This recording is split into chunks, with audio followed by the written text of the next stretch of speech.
Hello అండి. ఈరోజు మన కిచెన్లో చాలా ఈజీగా హెల్తీగా టేస్టీగా స్పాంజీగా చేసుకునే ఒక మంచి ఇడ్లీ రెసిపీని ఎలా చేయాలో చూపించబోతున్నానండి. పావు గ్లాసు సగ్గుబియ్యం వేసి చేస్తే రెగ్యులర్గా తినే ఇడ్లీ దోశ రుచి మర్చిపోతారండి. అంత మృదువుగా ఉంటుందండి. తిన్న కొద్దీ తినాలనిపిస్తాయి.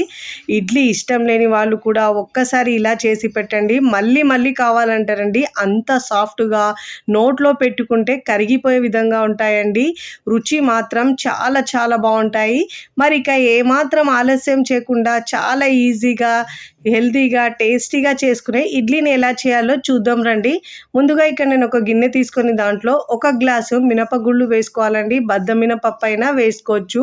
ఏ గ్లాస్తో అయితే మినపగుళ్ళు తీసుకున్నామో అదే గ్లాస్తో పావు గ్లాస్ వరకు ఇలా సగ్గుబియ్యం వేసుకొని చేసుకోండి. రుచికి అయితే చాలా చాలా బాగుంటాయండి. సాఫ్ట్గా నోట్లో పెట్టుకుంటే కరిగిపోయే విధంగా ఉంటాయండి. ఇప్పుడు మనం ఈ ఎండాకాలంలో ఇలా సగ్గుబియ్యం వేసుకొని చేసుకోవడం వల్ల ఒంటికి కూడా మంచిగా చలువ చేసే రెసిపీ అండి. ఇప్పుడు మరొక గిన్నె తీసుకొని ఏ గ్లాస్తో అయితే మనం అన్ని ఇంగ్రీడియంట్స్ తీసుకున్నామో అదే గ్లాస్తో 3 గ్లాసుల సన్నగా ఉండే ఇడ్లీ రవ్వ తీసుకోవాలండి. మనం సన్నగా ఉన్న ఇడ్లీ రవ్వ తీసుకుంటే ఇడ్లీలు అనేవి సాఫ్ట్గా చాలా బాగా వస్తాయి. 3 గ్లాసులు తీసుకోవాలి. కప్పు కొలతలతో తీసుకుంటే కూడా సేమ్ ఇదే విధంగా తీసుకోవాలండి. అన్ని కొలతలు ఒకదాంతోనే తీసుకుంటే మీకు పర్ఫెక్ట్గా వస్తుంది. ఇలా సన్నగా ఉన్న రవ్వ తీసుకొని రెండింటిని కూడా శుభ్రంగా వాష్ చేసుకొని వాటర్ వేసుకొని దీన్ని ఒక 3 గంటలు నానబెట్టుకోవాలండి. 2 గంటలైనా సరిపోతుంది. అంతకంటే ఎక్కువ అవసరం ఉండదండి. ఎందుకంటే మినపగుళ్ళలో ఉన్న జిగురుతనం పోయి మనకు ఇడ్లీలు అనేవి గట్టిగా వస్తాయండి. రవ్వను కూడా దాంతోపాటు నానబెట్టుకోవాలి. రెండింటిని కూడా సపరేట్గా ఇలా నానబెట్టుకున్న తర్వాత మీకు చూపిస్తాను చూడండి. నేను 2 గంటల తర్వాత ఇక్కడ నేను 2 గంటల తర్వాత చూపిస్తున్నాను చూడండి. సగ్గు బియ్యం ఇంకా మినపగుళ్ళు కూడా బాగా నానేయండి. రవ్వ కూడా మనకు బాగా నానితే ఇడ్లీలు అనేవి చాలా మృదువుగా వస్తాయండి. ఇలా ఇడ్లీ చేసి పెట్టండి. చక్కగా పిల్లలు పెద్దలు కూడా చాలా ఇష్టంగా తింటారు. అస్సలు ఇడ్లీ వద్దు అని కూడా అన్నారండి. అంత బాగుంటాయి ఇడ్లీలు అంటే.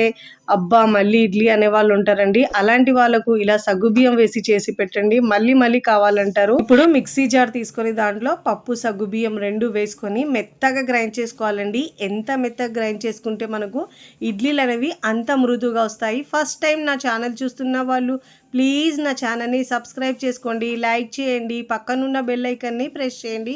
ఇలా ప్రెస్ చేయడం వల్ల నేను పెట్టే వీడియో నోటిఫికేషన్ ముందుగా మీ హోమ్ పేజ్కి వస్తాయండి. ఇలా వేసుకున్న తర్వాత దీంట్లో కొద్దిగా వాటర్ని యాడ్ చేసుకొని మెత్తగా గ్రైండ్ చేసుకొని ఒక గిన్నెలోకి తీసుకోవాలండి. ఇక్కడ నేను యూజ్ చేసే ప్రోడక్ట్స్ ఏమన్నా మీకు కావాలంటే నేను డిస్క్రిప్షన్లో లింక్ ఇస్తానండి, అక్కడ నుంచి మీరు బై చేసుకోవచ్చు. చూడండి, ఇలా మెత్తగా గ్రైండ్ చేసుకున్న పిండిని మనం ఒక పెద్ద గిన్నెలోకి తీసుకోవాలి. ఇప్పుడు ఇలా మొత్తం పిండిని మనం గ్రైండ్ చేసుకున్న తర్వాత ఇప్పుడు మనము ముందుగా నానబెట్టుకున్న ఇడ్లీ రవ్వ ఉంది కదండి, వాటర్ తీసేసి ఇలా వాటర్ లేకుండా పిండేసి మనం రవ్వను మినప్పప్పు పిండిలో వేసుకోవాలండి. ఇలా పిండిలో వేసుకోవాలి మొత్తం రవ్వను. చాలా సింపుల్గా చేసుకోవచ్చండి. ఇలా మనము అటుకులు అవి ఏమి వేయకుండా సగ్గుబియ్యం వేసి చేస్తాం కాబట్టి ఇడ్లీలు అనేవి తెల్లగా ఇంకా సాఫ్ట్ కూడా చాలా వస్తాయండి. ఇప్పుడు రవ్వను మొత్తం ఇలా వాటర్ లేకుండా పిండేసి వేసుకున్న తర్వాత ఇప్పుడు మనము చేత్తో మిక్స్ చేసుకోవాలండి.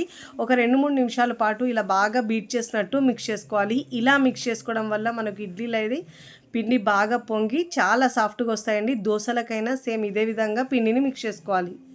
ఇలా 2-3 నిమిషాల పాటు ఇలా బాగా బీట్ చేసినట్టు మిక్స్ చేసుకోవాలి. ఎంత బాగా బీట్ చేసినట్టు మిక్స్ చేసుకుంటే మనకు ఇడ్లీ దోశలు అనేవి చాలా మృదువుగా, వడలైనా కూడా చాలా బాగా వస్తాయండి. పిండిని ఇలా బాగా కలుపుకున్న తర్వాత మూత పెట్టేసి కనీసం 8 గంటల పాటు పిండిని పులియనివ్వాలండి. నేనైతే ఇక్కడ ఒక 6 గంటల పాటు పెట్టుకుంటున్నాను. ఎందుకంటే ఇప్పుడు ఎండాకాలం కాబట్టి తొందరగా మనకు పిండి పులుస్తుందండి. మూత పెట్టేసి 6 గంటల పాటు పిండిని పులియబెట్టుకోవాలి. ఇక్కడ నేను మీకు 6 గంటల తర్వాత చూపిస్తాను చూడండి పిండి ఎంత బాగా పులిసిందో. చూడండి, ఇక్కడ మీకు చూపిస్తున్నాను 6 గంటల తర్వాత పిండి ఎంత బాగా పొంగిందో. చూడండి, గిన్నె నిండు అయిపోయిందండి. ఇలా మనం చేత్తో మిక్స్ చేసుకోవడం వల్ల పిండి బాగా పులిసి ఇడ్లీ దోశలు అయితే పర్ఫెక్ట్గా వస్తాయండి. ఇప్పుడు దీన్ని బాగా మిక్స్ చేసుకున్న తర్వాత మనకు అవసరాన్ని బట్టి పిండి తీసుకొని మిగతా పిండిని ఫ్రిడ్జ్లో పెట్టుకొని ఒక 2-3 రోజుల పాటు యూజ్ చేసుకోవచ్చండి. ఇప్పుడు దీంట్లో రుచికి సరిపోయినంత ఉప్పు వేసుకోవాలి. ఉప్పు వేసుకున్న తర్వాత బాగా మిక్స్ చేసుకోవాలి. చూడండి, ఇప్పుడు ఇలా బాగా మిక్స్ చేసుకున్న తర్వాత ఇడ్లీ ప్లేట్ తీసుకొని దానికి ఆయిల్ అయినా నెయ్యి అయినా అప్లై చేసుకోవాలండి. నేనైతే ఇడ్లీ పాత్ర పెట్టుకొని దాంట్లో ఒక గ్లాస్ వాటర్ వేసుకొని బాగా వేడి చేసుకున్నానండి. వేడిగా తిన్నారంటే ఈ ఇడ్లీలు ఒక 2 ఎక్కువనే తింటారండి, అంత స్పాంజీగా ఉంటాయి. ఇప్పుడు ఇలా బ్యాటర్ మొత్తం ఇడ్లీ ప్లేట్లో వేసుకోవాలి. పిల్లలు పెద్దలు కూడా చాలా ఇష్టంగా తింటారు. రెగ్యులర్గా తినే మీరు ఇడ్లీ దోశ రుచి కూడా మర్చిపోతారండి ఇలా సగ్గుబియ్యం వేసుకొని చేసుకుంటే. ఇలా బ్యాటర్ వేసుకున్న తర్వాత వాటర్ ఉడుకుతున్నాయి కదండి, దాంట్లో ఈ ప్లేట్ని పెట్టుకోవాలి. మీడియం ఫ్లేమ్లో 10 నుంచి 12 నిమిషాల పాటు ఉడికించుకోవాలండి. ఇడ్లీ అనేది సాఫ్ట్గా ఉడుకుతుంది. ఇక్కడ నేను ఒక 12 నిమిషాల తర్వాత చూపిస్తున్నాను చూడండి. ఇడ్లీ ఉడికిన తర్వాత మీకు చూపిస్తాను. ఇలా చేతికి వరకు వేలికి తడి తగలలేదంటే ఇడ్లీలు బాగా ఉడికినట్టండి. ఇప్పుడు కాస్త చల్లారించుకొని మనము ప్లేట్లోకి తీసుకోవాలి. ఈ ప్లేట్ని మనం పక్కకు తీసుకోవాలండి. ఇప్పుడు స్పూన్ని వాటర్లో డిప్ చేసుకొని ఇలా ఇడ్లీలు తీసుకుంటే ఇడ్లీలు అనేవి చక్కగా ఊడొచ్చేస్తాయండి. వేడి మీద తీస్తే ఇడ్లీలు అనేవి విరిగిపోతాయండి. ఇప్పుడు ఇలా 1 by 1 ఇడ్లీని తీసేసుకొని మనం ప్లేట్లోకి సర్వ్ చేసుకోవాలండి. చాలా ఈజీగా సాఫ్ట్గా స్పాంజీగా ఉండే ఈ ఇడ్లీలు మీకు నచ్చితే తప్పకుండా ట్రై చేయండి. ట్రై చేసి ఎలా కుదిరిందో నాకు కామెంట్ ద్వారా తెలియచేయండి. మార్నింగ్ బ్రేక్ఫాస్ట్లోకి లేదంటే నైట్ డిన్నర్లో కూడా చేసుకోవచ్చండి. మీకు ఇడ్లీ చూస్తేనే తెలుస్తుంది ఎంత స్పాంజీగా వచ్చిందో. చాలా సాఫ్ట్గా ఉంటుందండి. పళ్ళు లేని వాళ్ళు కూడా ఇలా నోట్లో పెట్టుకుంటే కరిగిపోయే విధంగా ఉంటుంది, అంత సాఫ్ట్గా ఉంటాయి. ఇప్పుడు నేనైతే సర్వింగ్ ప్లేట్లోకి సర్వ్ చేస్తున్నాను. వేడి వేడిగా తింటే రుచి అయితే అద్భుతంగా ఉంటుందండి. నేనైతే ఇక్కడ పల్లీ చట్నీతో టమాటో పల్లీ చట్నీతో సర్వ్ చేస్తున్నానండి. మీకు నచ్చిన చట్నీతో సర్వ్ చేయొచ్చు. ఆల్రెడీ నేను ఈ చట్నీ రెసిపీని పోస్ట్ చేస్తానండి, కావాలంటే మీరు నా ఛానల్లో వెళ్ళి చెక్ చేయండి. ఇక్కడ మీకు తుంచుతూనే తెలుస్తుంది ఎంత మృదువుగా వచ్చిందో ఇడ్లీ అనేది. వీడియోని లైక్ చేయండి, లైక్ చేసి హై బటన్ని నొక్కండి. ఫ్రెండ్స్ ఫ్యామిలీకి షేర్ చేయండి. మరికొన్ని టేస్టీ సింపుల్ క్విక్ రెసిపీస్ కోసం నా ఛానల్ని సబ్స్క్రైబ్ చేసుకోండి. Thanks for watching. బాయ్.